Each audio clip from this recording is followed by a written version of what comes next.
Hey,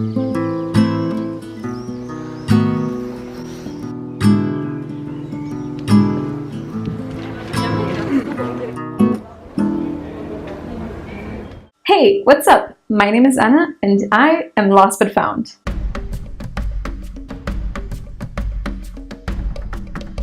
In May of 2017, I went to la hermosa ciudad de Madrid, España. I am a very frugal person, however. Así que hoy os mostraré un poco de las cosas que podéis hacer en su viaje a España para no gastar tanto dinero. I'm sorry, that was terrible. Point number 1 is accommodation. Now, there are a few options that I can suggest for you. First being Couchsurfing. I have used this app in literally every single country that I have traveled to. If you don't know what Couchsurfing is yet, you can check out the video that I have on it. You need to know there are some pros and cons to this. The pros would be, number 1 is it's technically free. Number 2, you meet locals, so you get insider tips on where to go and what to see in the city. And number 3, they become your friends. Bonus point, you get to meet little cuties like this guy. Hey, Mimi.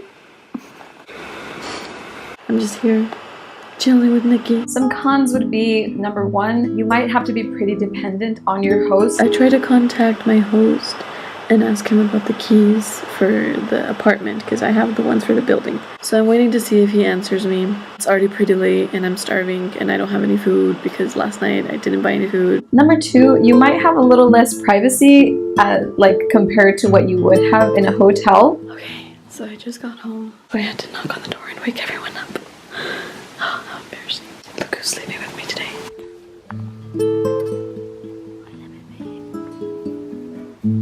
And number 3,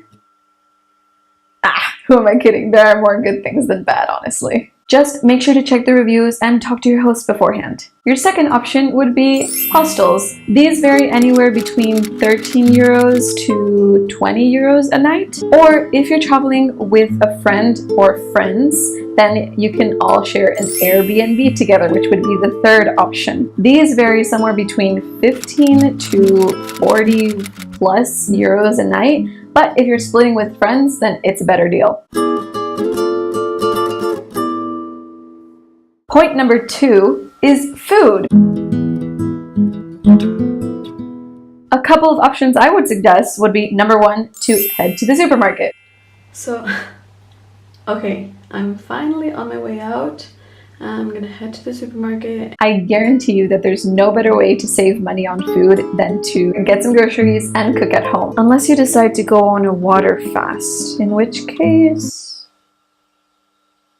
Otherwise, this is the cheapest option. Okay, I'm back from the supermarket, so I just wanted to do a quick haul. Here's everything. Some milk, bread, jam, ham and cheese, some veggies, some fruit, some rice, some eggs, and some potatoes. As you can see, it's quite a lot of food. And it was only $11.80. If you have a kitchen available, you can get cookable ingredients, you know, like some veggies or some rice, some eggs. Breakfast is served. If there's no kitchen available at the place that you're staying at, you could just get some bread, some jamón serrano, some queso. Oh my gosh, the ham here, the ham, it's unreal. And make your own tapas caseras. There are so many possibilities. Or you could try the second option, which would be eating out at the cheap places. One low budget place is Sidrería El Tigre, which is where I spent a couple of nights because it's so darn cheap. We have arrived. Let me just cross the street. And you can get a real feel of Spanish culture. And all you have to do is ask for the drink, and then they give you this whole big plate for free. Yeah, you heard that right. Unlimited tapas the whole night if you want. I ate enough food for the next 4 days. They literally would just give you like, oh, you want some more? Here, and give it to you like, oh, you want some more? Yeah, you can have it. And I think it would have been better to go with like a group of friends. Most people that were there with like at least one other person, if not like a whole group of people. Second option would be to head over to a bar and you could get like this little sandwich. I got one. The waiter told me it's called the payecito. Not really a good option if you're really hungry. It's basically like a little tiny sandwich, but it's actually pretty good. Option number 3 which is in a lot of different cities in Europe actually, is to get a kebab. Much like in other places, these cost around 5 euros and you can add an extra drink for just 1 euro. Side note here, just be careful when you're like around the touristy areas or like the city center, because a bottle of water, for example, outside the city center can cost you around 20 cents, whereas once you enter, it costs you anywhere from 1 euro to 3 euros. So yeah. So in total, I spent around 10 euros in groceries and only 17 euros and 70 cents on eating out. Thumbs up if you like frugal traveling. Point number 3 is transport.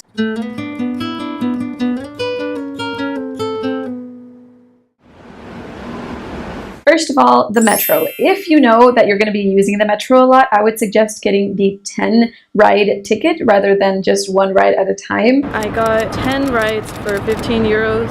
It's either that or one ride for 5 euros. So I'm probably going to be taking the train more than 3 times. Keep in mind though that prices vary whenever you actually enter the city center depending on how many zones you're going to be visiting, so watch out for that. Another good thing to mention would be the taxis. I already had the feeling that taxis in Europe were going to be a lot more expensive than what I was used to in Mexico, and I was right. I just took like a 15-minute ride because I was running late to catch my overnight bus to Barcelona. I just stressed myself out. I tried to get there on time by taking a taxi. I still didn't make it there on time, by the way. And that cost me around 10 euros. So in total, we're looking at a spending of 17 euros and 20 cents. That averages around to 4 euros a day for transport. Point number 4 is touring and souvenirs and stuff like that. First of all, museums. Oh my gosh, Madrid has so many museums to see. I was lucky enough to get there just in time for one of the like free museum nights that they offer. I was able to get into Museo Reina Sofía.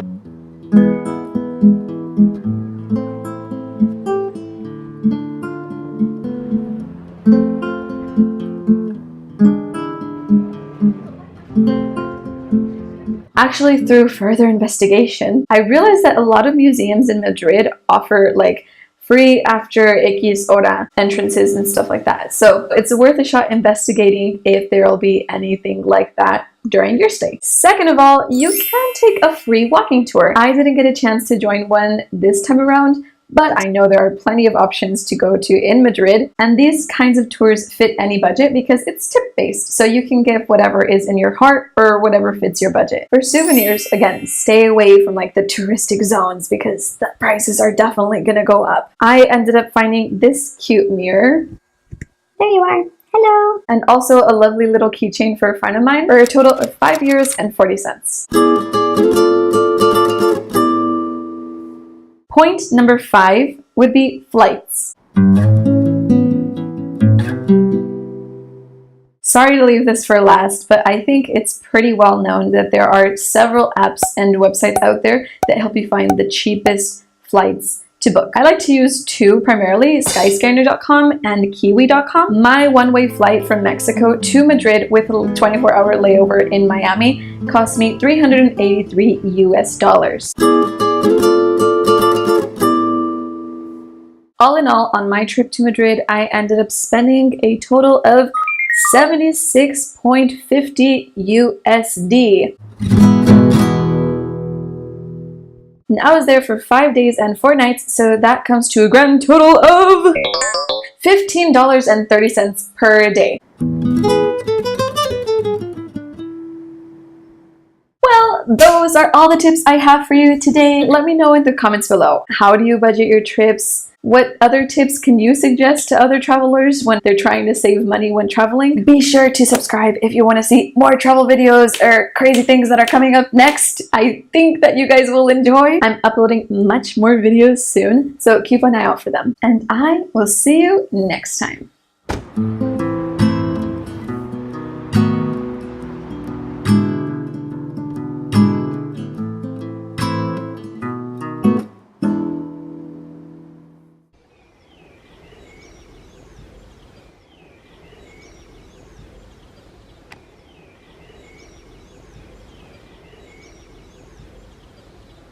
Would you consider me a frugal person? I mean, I did eat out.